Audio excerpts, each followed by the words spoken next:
माधव एक गरीब आदमी है और वहाँ रानीपुर गांव में रहता है।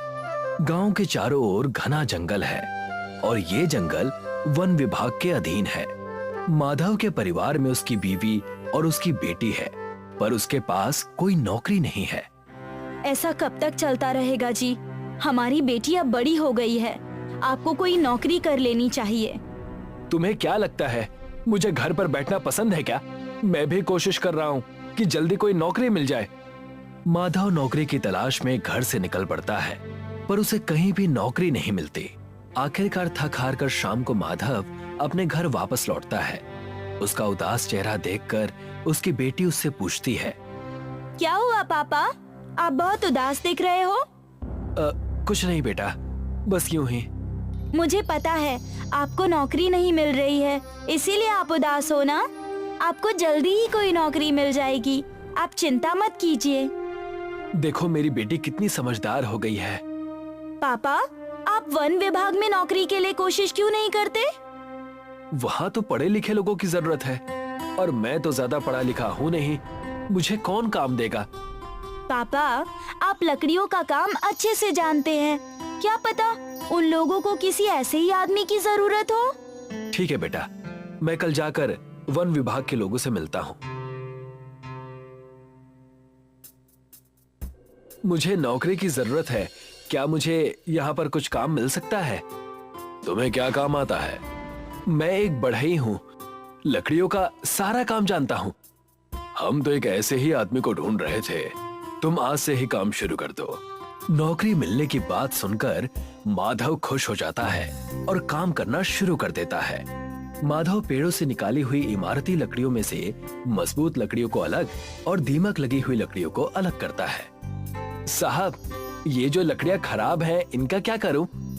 वैसे तो ये किसी काम की नहीं है, फेंक दो इन्हें। माधव उन दीमक लगी हुई लकड़ियों को फेंक देता है। शाम का वक्त होता है और माधव घर आ जाता है। आज बहुत खुश नजर आ रहे हैं पापा, क्या बात है? बेटा, मुझे वन विभाग में नौकरी मिल गई है। ये तो बहुत अच्छी बात है, अब मैं एग्जाम की तैयारी करने के लिए कोचिंग जा सकती हूँ। हाँ हाँ, जरूर जाओ। माधव के इस वन विभाग वाली नौकरी से उसके घर की दशा सुधरने लगी थी। अब राधिका भी कोचिंग में जाकर पढ़ने लगी थी। एक दिन इसी तरह लकड़ियों में से माधव अच्छी लकड़ियां एक तरफ कर रहा था और दीमक लगी हुई लकड़ियों को फेंक रहा था।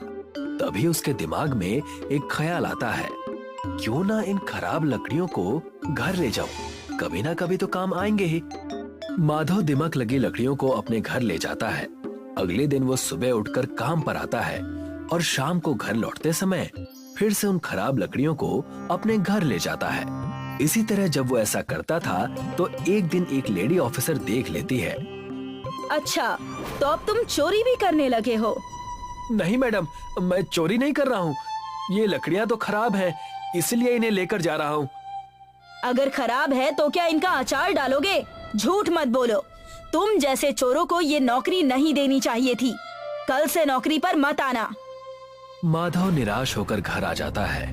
नौकरी छिन जाने से वो बहुत परेशान होता है। तभी उसकी नजर अपनी लाई हुई लकड़ियों पर पड़ती है। क्यों न इन लकड़ियों से एक रिक्शा बना लूं? माधव सारी सड़ी हुई लकड़ियों से दीमक को हटाकर साफ करता है। वो दिन रात मेहनत करके इन लकड़ियों से एक रिक्शा तैयार कर लेता है और रिक्शा चलाने का काम शुरू कर देता है।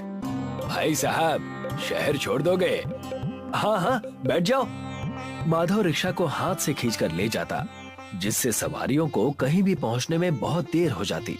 इसी देरी की वजह से अक्सर सवारियां माधव के रिक्शे में बैठने से मना कर देती थी।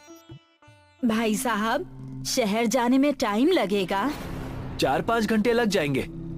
भाई साहब, मुझे शहर जाना है, विदेश नहीं जाना। रहने दीजिए, मैं दूसरा रिक्शा देख लूंगी। माधव ने लकड़ियों की मदद से रिक्शा तो बना लिया था, पर उसे उस रिक्शे को हाथ से खींचना पड़ता था।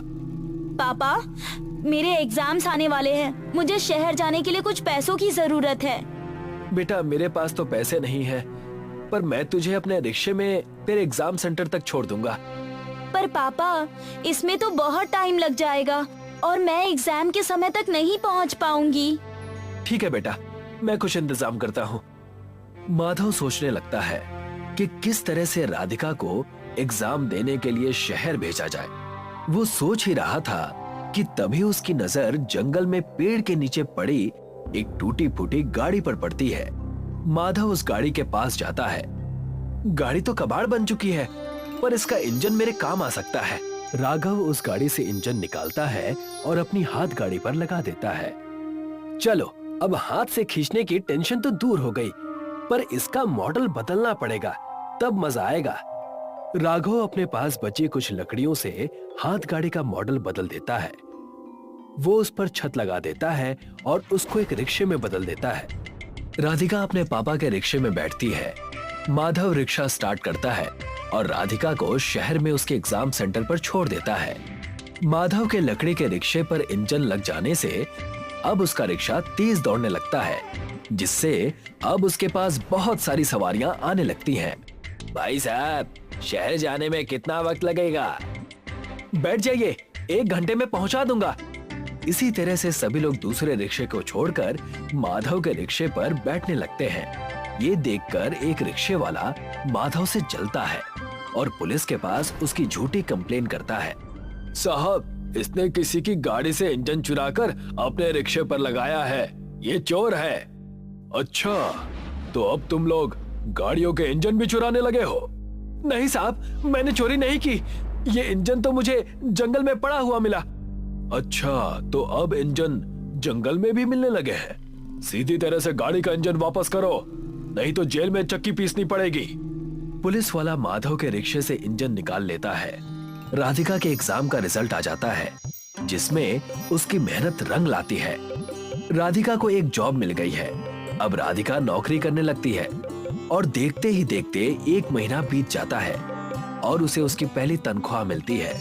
तनख्वाह वाले दिन राधिका देर से घर लौटती है। पापा, आंखें बंद कीजिए, आपके लिए एक सरप्राइज है। अच्छा, ये लो, कर लिया आंखें बंद।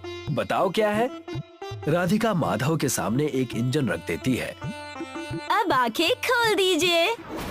नया इंजन देखकर माधव बहुत खुश हो जाता है। पापा, ये स्पोर्ट्स कार का इंजन है। इसे लगाकर आपकी रिक्शा सभी गाड़ियों से तेज दौड़ेगी। माधव स्पोर्ट्स कार के इंजन को अपने रिक्शे में फिट कर लेता है और सवारी के लिए इंतजार करता है। भाई साहब, मुझे शहर जाना है, कितना वक्त लगेगा? बैठ जाइए, आधे घंटे में पहुंचा दूंगा। वहाँ पहुँचने में तो 2 घंटे लगते हैं। ये मेरा लकड़ी का रिक्शा जरूर है, पर ये स्पोर्ट्स कार की तरह तेज दौड़ सकती है। आप बैठ जाइए।